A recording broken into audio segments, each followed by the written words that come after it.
Hi and thanks for watching Drumape. In this video I will talk about how to improve your foot technique, get faster strokes and also improve your tone and coordination ability. Just like with the hand technique, there are no shortcuts, but improvement happens gradually over time and takes a lot of work and dedication. So I don't have a simple and straightforward answer to this problem, rather I can give you directions on how to get there quicker and more effective. There are a few issues which usually hold you back from performing fluidly with your feet on the drum set. Generally speaking, the first issue is that of balance. If your brain senses that you're losing balance, it will automatically stop what you're doing until balance is restored. The other main issue usually has to do with not using the right muscles for the particular task. The general rule is the bigger the muscle, the more power, but the less speed, and vice versa. Smaller muscles have more agility and speed, but less power. I generally notice that when people have bad feet technique, it's because they aren't actually playing with their feet, but rather with their upper legs and torso. Both of these have their functions, but the secret lies in unlocking your ankle joint muscles, just like you would have to unlock your wrist muscles in order to make a strike. In fact, playing with your whole leg is just as inefficient as playing with your whole arm. It's cumbersome, requires a lot of energy, and can lead to serious long-term damage. In order to unlock the ankles, I have a couple of exercises that I suggest to my students that don't actually require a bass drum pedal and can be done on the floor instead, but are great at illustrating the muscle independence that is required.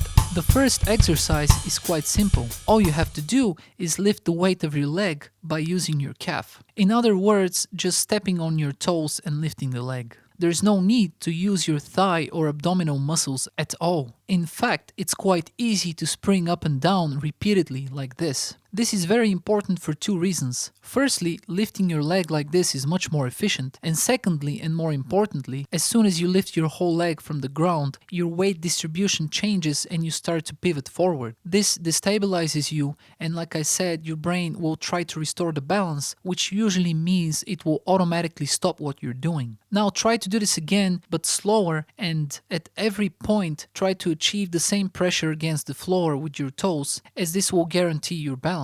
A very important point to make here is that using your calf muscle to lift your leg results in no net loss of balance, which will be crucial later on. Before we move on to the second exercise, we need to do an interim exercise, which is basically tapping the floor with your foot. Try to make a solid tap and get a sense of what tone you can achieve just by tapping the floor. So tapping with the foot will be necessary for the next exercise, which is a bit trickier. We're going to lift the whole leg up just a few centimeters or inches. You'll need to sustain your balance by using your left foot. At this point, you can try to unlock the ankle and move it around freely. Now, with the leg lifted from your thigh and abdominal muscles, keeping the heel just above the ground, try to tap the floor. It is important to not move the whole leg up and down, but only use your foot to tap. A good analogy would be to tap with your hand as opposed to using the whole arm to do that. Now we'll basically perform the same exercises but on the bass drum pedal.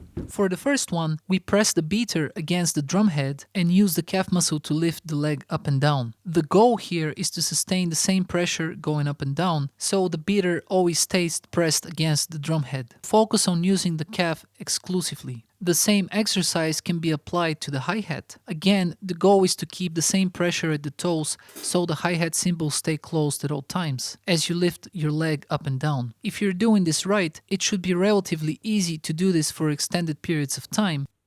For the second exercise, we'll use what is called heel down technique. It should be pretty straightforward, provided your bass drum pedal is set up correctly. Just a side note on this, everyone likes their bass drum pedal set up differently, and that's completely fine. I'm not saying this is the only correct way to set it up, but it's one that in my opinion is universal and should enable you to play different styles of music, as well as give you a good tone on the instrument. You want the spring to not be too tight or too loose. You want the arm of the beat beater to be in long position but not the longest possible, and the position of the beater when in idle position to be far enough back. If the beater is in almost upright position, it will be hard to accelerate it in the bass drum, and therefore you will have to use more force to produce a decent tone. It all really depends, but generally speaking, this setup works in almost all cases. So, with your heel on the pedal and your ankle unlocked, try to slowly follow the pedal forward and back, never losing touch with it. No need to make a strike yet, just follow the pedal from end to end, just reaching the drum head and staying there for a second, after which allowing the pedal to go back again without losing touch with it. This is what I would call the working range of the pedal, and it's good to get familiar with it. Next, we can start to try to accelerate the beater into the head slightly more and reaching the two extreme positions faster and faster. If it helps, try to imagine you're simply tapping on the floor like we did earlier. If you want to make a louder noise, increase the power input from your calf muscle, rather than engaging any of your thigh. If you haven't done this much, you will experience a burn in the anterior muscle as it doesn't get used in that way in day-to-day life. Burn is okay,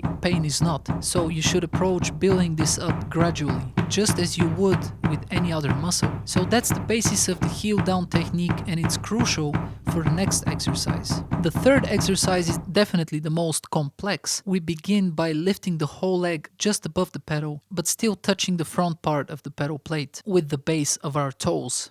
Once you've achieved this, using your calf muscle and the anterior muscle in the front, begin following the pedal from its idle position to the point where the beater is pressed against the drum head. No striking yet, just follow the path of the pedal and get used to doing it with constant speed and pressure. It is important to not lift your heel too much, as this will significantly limit the range of mobility of your ankle. Now let's try to gradually strike the bass drum. Remember, strike using your calf muscle and foot with your ankle unlocked. The upper leg, thigh and hip should only hold the leg in the air, while tapping is achieved by the foot and your ankle joint. I designed these exercises through my experience with teaching beginner students and have had real success with them. However, they are not complete as far as using them to play on the drums. Rather, they're designed to shine a light on the muscle independence that is needed for good foot technique, and are the basis for my next videos: how to make a good strike on the bass drum, and also how to make a double stroke on the bass drum. I hope this video was useful to you. Please share, like and subscribe. This way you would help my channel grow and get more people involved. I'll see you next time, and thanks for watching Drum Ape.